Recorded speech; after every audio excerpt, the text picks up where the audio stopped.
Okay,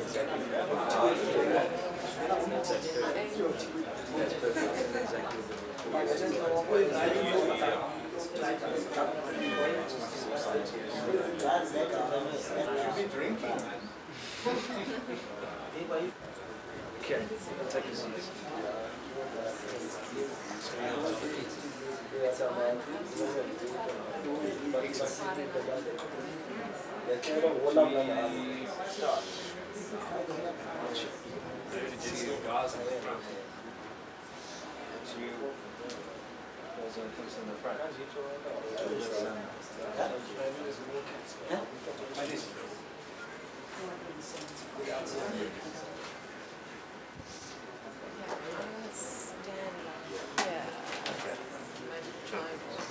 Are you not? You're gonna sit there.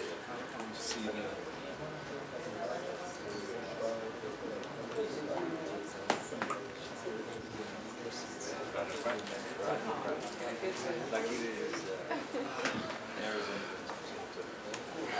I'd hate to be confused.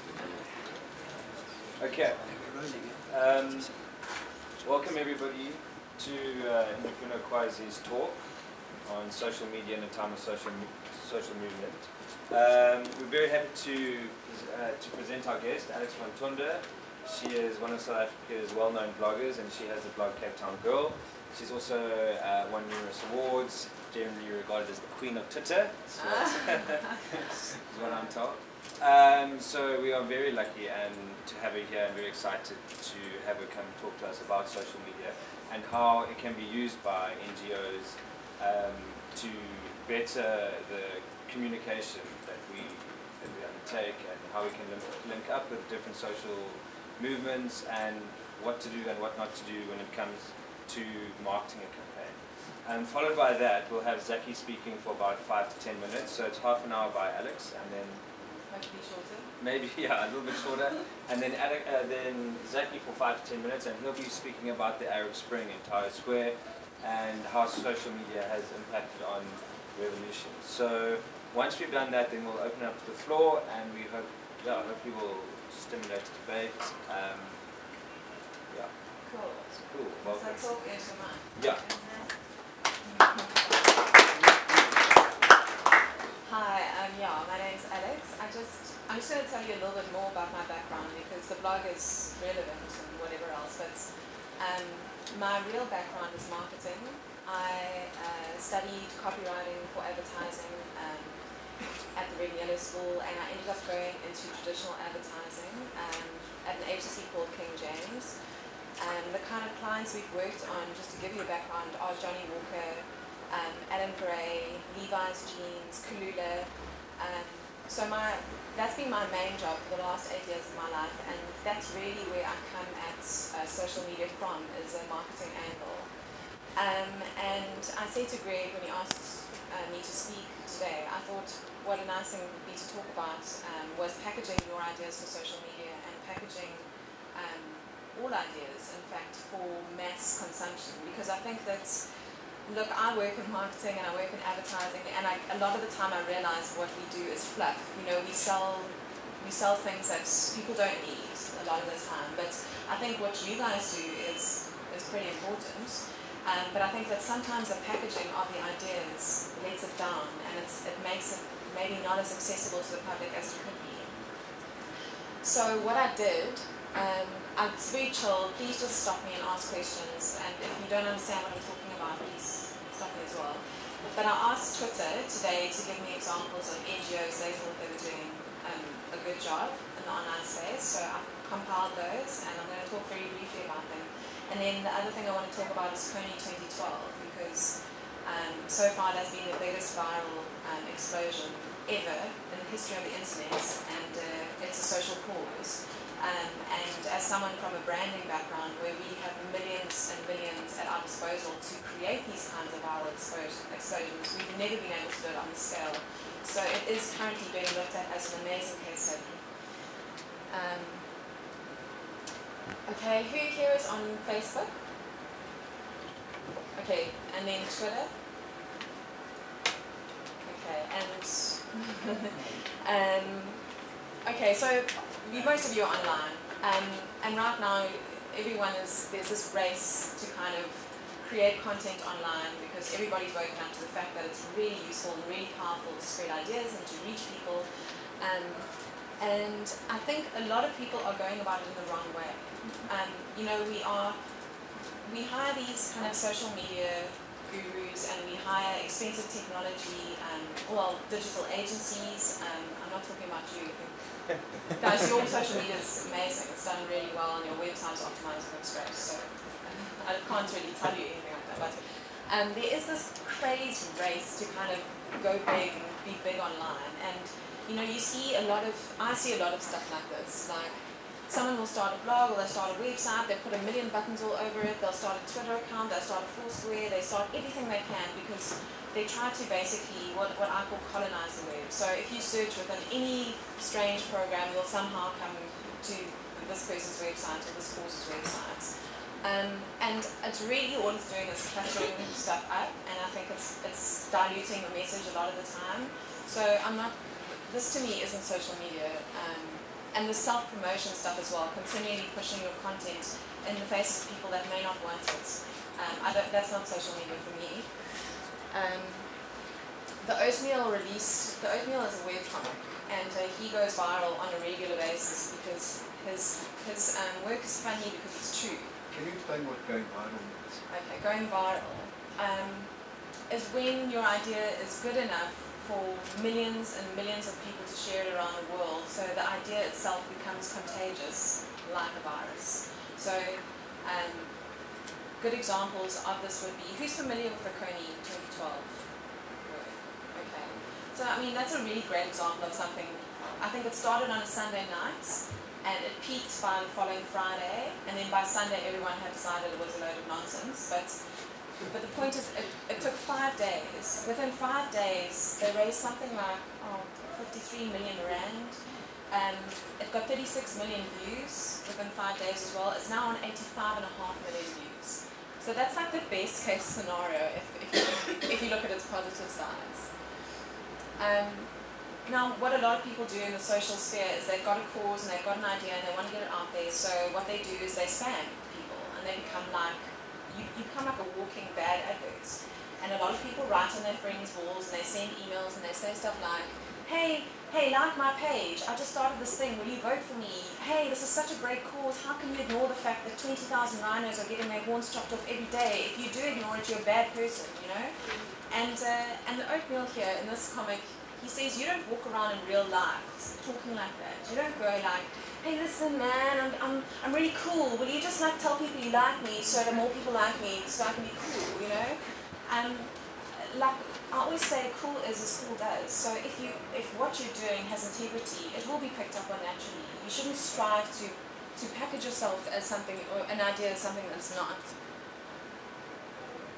And things that do go viral or get this mass traction online are things that are always hilarious, sad, beautiful, or inspiring.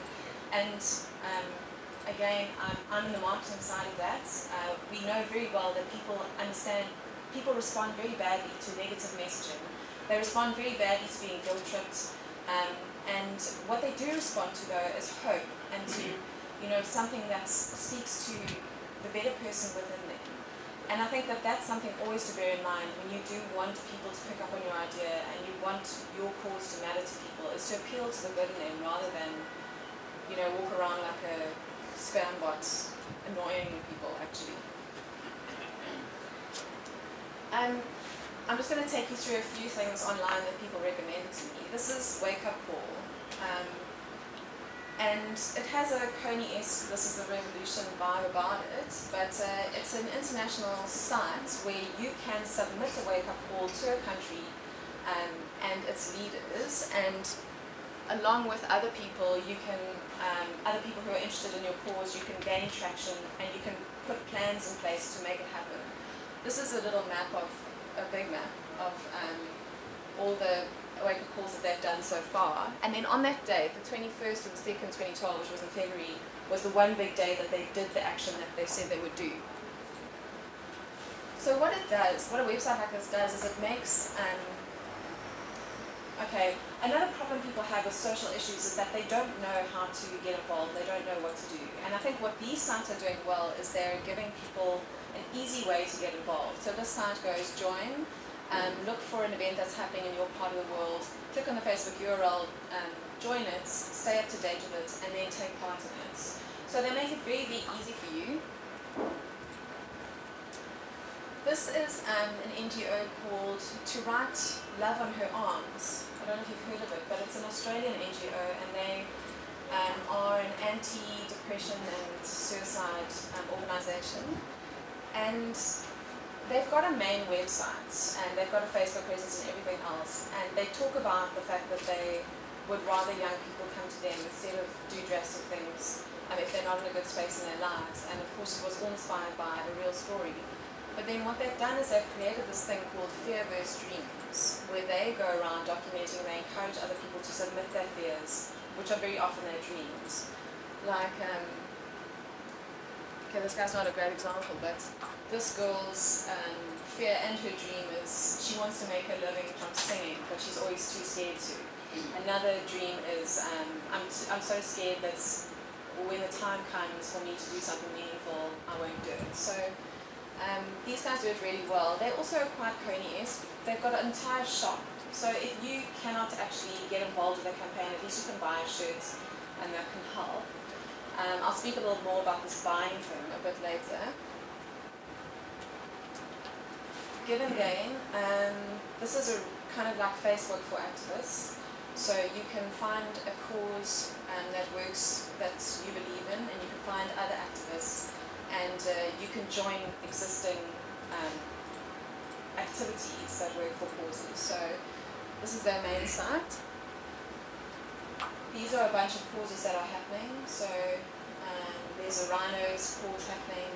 There's a pediatric cardiac foundation. So you can browse through the causes and the categories. You can go through they've got little thumbnails on the right. It's very easy to navigate. And then you can go through the activists and you can become friends with them. So you find like-minded people. This is a great site actually. It's got, sorry, that's a great, I really recommend going to check it out for how they've designed it and the ease of use. And then yeah, I'm going to talk about Coney. I don't know who's watched the Coney video. Okay,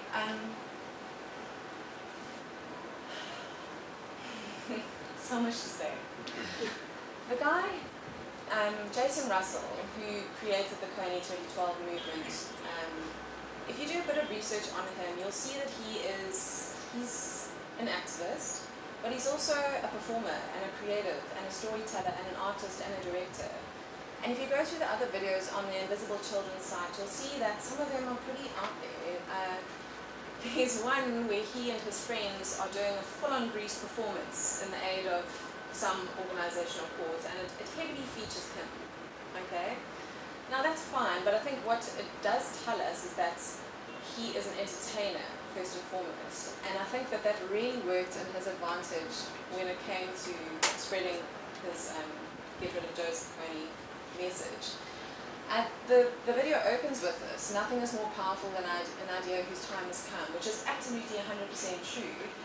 But it really sets the stage for the idea that his message is somehow extremely relevant, you know. And just taking a step back out of activism world and into brand world, where we're all competing for the same attention.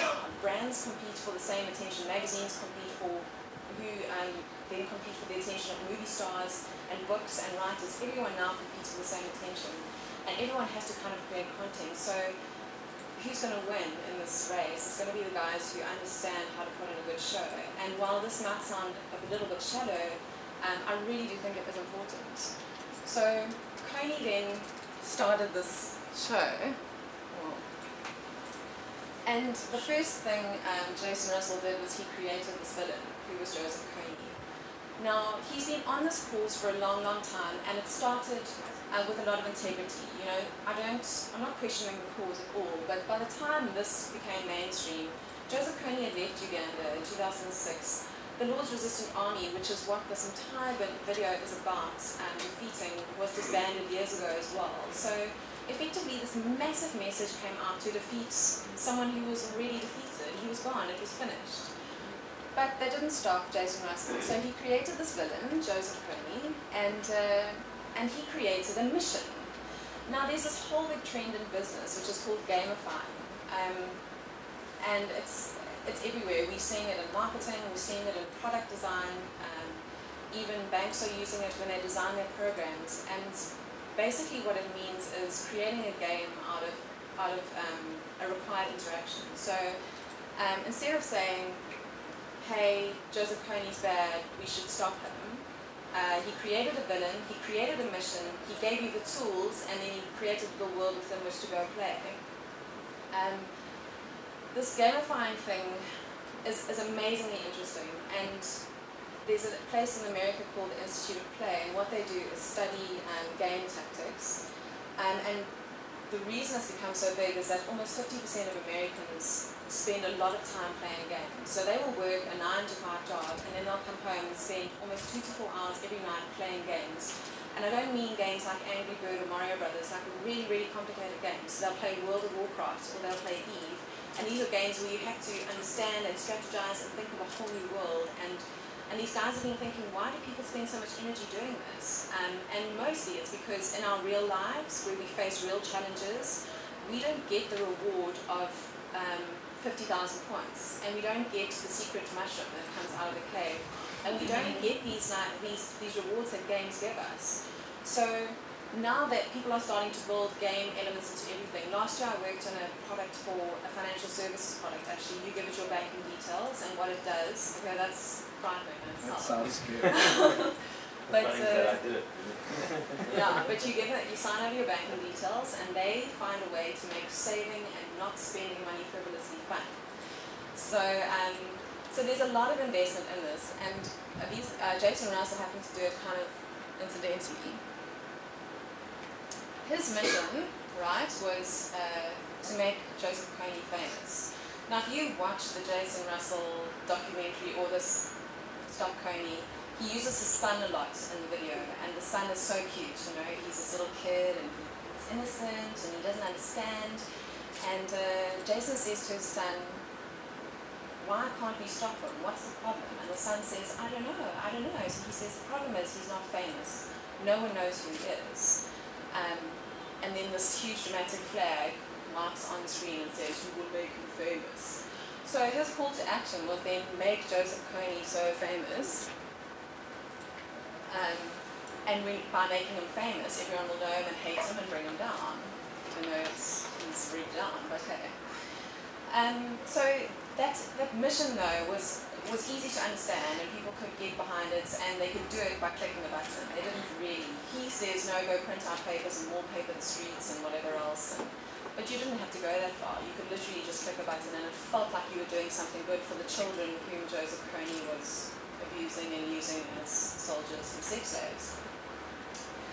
The other thing that is worth looking at in the Kony video is that its production values are amazing. You know, he uses a proper storytelling format where there's suspense, there's a pivotal action, and then there's a plot development, and then there's resolution at the end. He uses familiar imagery.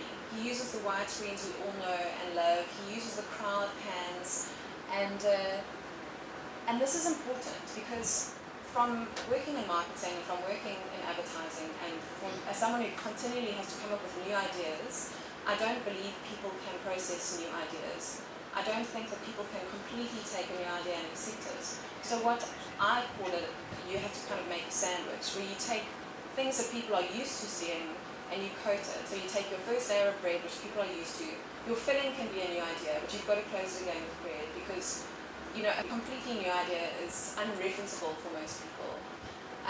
And he did this very well. If you look at it, it feels like you've seen it before. It feels like it could be, you know, a Team America, or it could be Armageddon, or it could be any one of these movies that we've all seen so many times before. So we accept it. You know, we go, well, yeah, there is a bad guy, and we do have to kill him. We have to defeat him. So yeah, we need a montage. Team America there's a great film by the creators of South Park who are satirists on American culture. And they did this song in Teen America called Media Montage, which was all about how cliche in every great American film or movie or series, there's this emotional montage where we overlay pictures of people doing emotional, dramatic things, and we have a great soundtrack, and afterwards we feel like we've connected with that, and it's real, and it's just it's so awesome, It almost doesn't mean anything, but he has 3 montages through his movie, and they work. Online, from a marketing point of view, the way we look, in traditional advertising, if we want to get an idea or a campaign out, we look at a campaign as finite. So we go, right, this year's campaign is all about saving the dolphins, or the fact that Nike shoes are the lightest shoes in the world. And we'll work to that, and it will have a beginning and an end, and it's closed.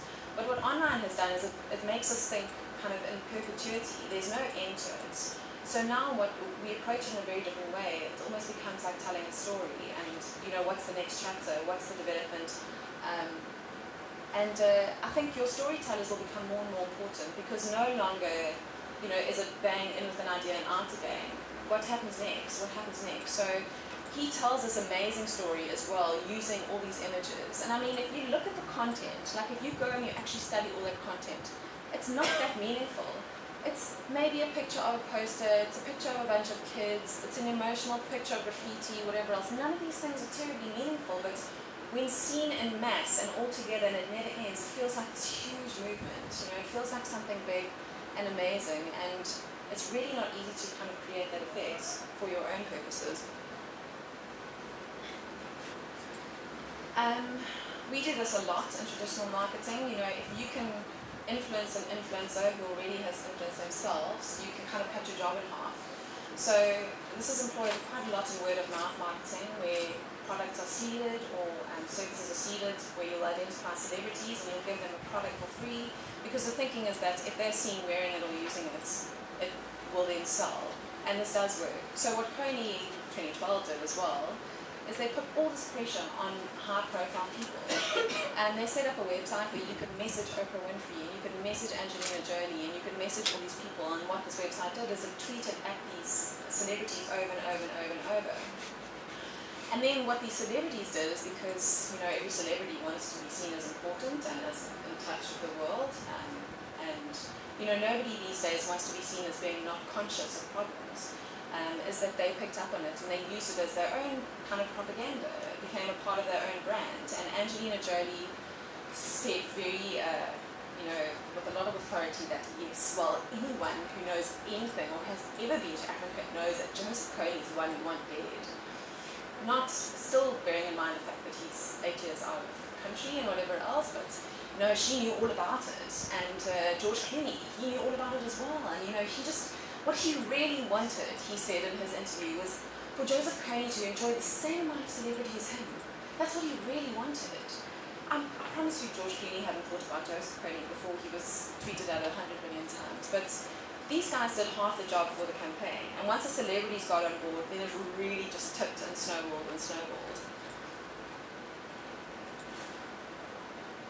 Okay, that's the action kit. So if you wanted to be part of the Kony campaign, you paid $15, I think, and you got a box with a poster, 2 bangles, one for you, one for a friend. There was a very emotive shot where you put it together, and you got stickers, so you could go and be a mini activist and go and spread your own message. This I don't think is a bad thing. We are trained to buy stuff, and if we're trained to buy stuff, then let's work with people like that. If people feel better about getting involved with something by giving you money and getting something in return, then use that as an insight. Kony raised $5 million in 48 hours on these little kits, which is crazy. But it's easy for people to understand the transaction of giving money and getting something in return, even if that thing is a piece of paper. People feel better, they can hold it, they can own it, they understand the idea a lot more. When it comes to marketing, in a very traditional sense, a lot of the products we have to market don't really do anything, you know, especially if it's alcohol, especially if it's shoes. There are a million shoe brands out there. There are a million alcoholic drinks. So what we end up doing is we create opinions people can buy. And someone who drinks Johnny Walker Black is saying something very definite about themselves as opposed to someone who drinks Savannah, you know? So people are used to that and they're okay with it. So I think that's something you can definitely use going forward. You know, let people buy something and be a part of it. And yeah.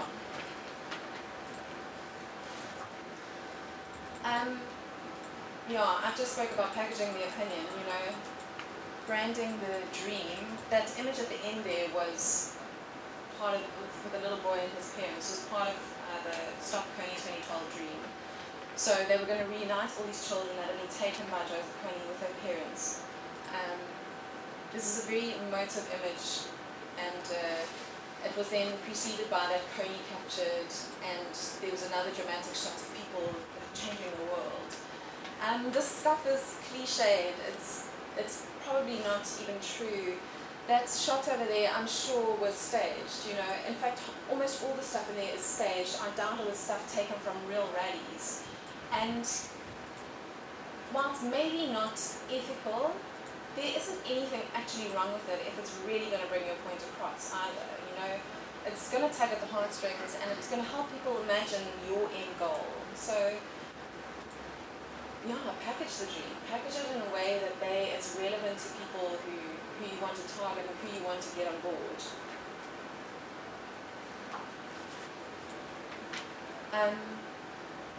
Isn't that just the most classic piece of modern propaganda you've ever seen in your life?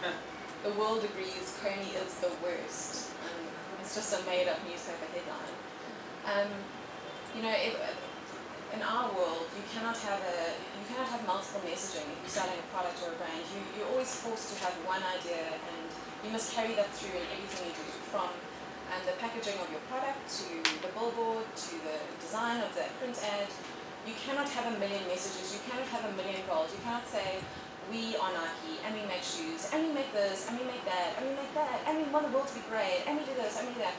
You have one message, and slowly you can start branching out. I don't know if it works in an NGO sense. You know, there's a lot of kind of back and forth on whether Stop Coney was relevant, but there's more to Joseph Coney than just a man who came out of nowhere flinging guns and stealing children. You know, there's a lot more history to that country. There's 20 years of conflict in the country. He arose because, you know, of unjust things that were being done to his people in the first sense. So you can't just simplify it too much. So that's something I warn against. I don't know if it worked in this instance. And that's Jason Russell's son that he keeps looking back to throughout the campaign to really, you know, position himself as a dad who really cares about his son, because that's why he's doing this, is because, you know, he's got a little boy, and he would hate for his little boy to be kidnapped and forced to kill people. That's the angle he keeps using all the time. What he understands is that a love for a child will override anything that you can possibly say to him, you know, and to use that love for a child as a springboard is maybe unethical, but he understands people, and he understood that about people, and he did use it, and it worked. So, yeah. Documentation is 50% of the job. This used to drive me insane, because I now work for myself, so I don't work for a company anymore, but when I did work for a company, I would spend 80% of my time coming up with new ideas for brands and for messaging, and now this is a lot of brain power, and it's a lot of heart and soul. So it's writing radio ads, and it's writing TV, and it's writing messaging, and it's thinking of all the messaging comes together, and you come up with a great campaign, and it's beautiful, and you implement it. And then I must go and talk about the campaign, because if I don't talk about it, no one will know that it happened. And I've learned this the hard way, where, you know, you probably don't deal with awards. But in our industries, we deal with awards, and we have to win awards in order to win new business. So there's this endless pressure to win awards the whole time. And my role part of my role was to collate all the information to tell everyone about what we've done in order to win these awards. And it just drove me insane. It's like boiling an egg, and then you spend next 3 days talking about the egg you boiled. But it gets people understanding. It gets people to see it. Someone might only see a poster of your campaign or your cause, but when they can see the whole thing put together, then they can really understand. So if they just see a poster, if they see a TAC or HIV positive poster, and then they go and Google it because they're kind of a little bit unsure, and they do see the whole thing in all its glory, there's a lot more impact for your messaging. So, no. And just on that, it doesn't have to be the real thing when you document. You can use artistic license, I think. The slacktivism word gets thrown around a lot, but we call it life badging, where everyone has started to build their own brand, and they do that through using other brands and pieces of information. So I want you all to know that I'm not just some chick in heels with a dress on. I'm actually quite deep. So I might throw out the fact that I read Nietzsche, and I really didn't like Jonathan Franzen's last book because it was so wordy. So that's what badging is. When you throw things out there to make people understand who you are. And a really easy way to do this is by using brands, and by being in the digital space, and by liking Facebook pages. So by me liking Coney 2012, I'm telling the world that I'm socially conscious. I care about the children in Uganda, and I'm not just like some dumb chick, So use that though. Nobody wants to be the dumb idiots who aren't conscious anymore. We do want to care. We do want to get involved. As I'm speaking for the general public now, but you need to help us, show us how. And if that does mean paying 35 Rand for a poster or whatever, that's fine. I don't think that's a bad thing at all. Or just liking a Facebook page. I haven't spoken a lot about how to use Facebook and Twitter and things like that because, a good idea shouldn't sit in any of those mediums. What happens inevitably if an idea is really good is it jumps out of all the mediums and it kind of gets up into the real world. In a marketing sense, we never ever do anything just in the online space. We never just really start chainmail campaigns or just an app. We always ground in some kind of real life event or activation or consumer experience that has a real world element. Because if it just lives online, it dies quickly. You might get traction, but it also won't have any real meaning. It won't have a reason to be relevant to people. So always look at a real life element. Never stop the marches, for example. Yeah, there's no such thing as a good idea, only a relevant one. And this is what advertising creatives say to themselves over and over, because we have to think of a million different ways to say something. And if we think of 1,999 will be rejected. So it's not because ideas are bad or because a cause is bad or whatever else, but the relevance of something can really make or break it. We've just come out of a dictator-destroying era. We got Bin Laden, Gaddafi's down, Mugabe's on his way out, and here came Coney, and he was hurting the children. So the time was right for us to get really excited and upset about something like this, even though it wasn't even real anymore. So always look for a way to make it relevant to our time and to the times we live in. And don't be ashamed to write popular culture either.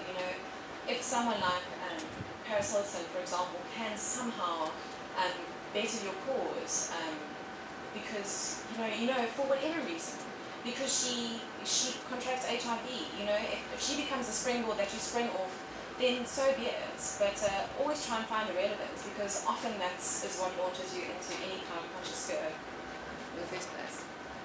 And that's my talk.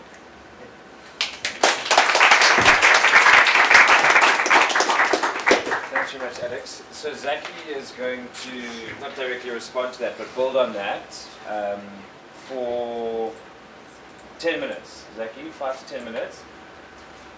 and then we're going to open up for some questions. So, yeah.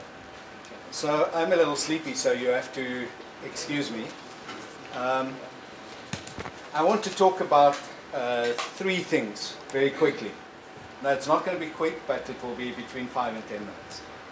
The first thing is I'm going to speak a little bit about the Arab revolutions. The second thing is I'm going to say something about media and social media in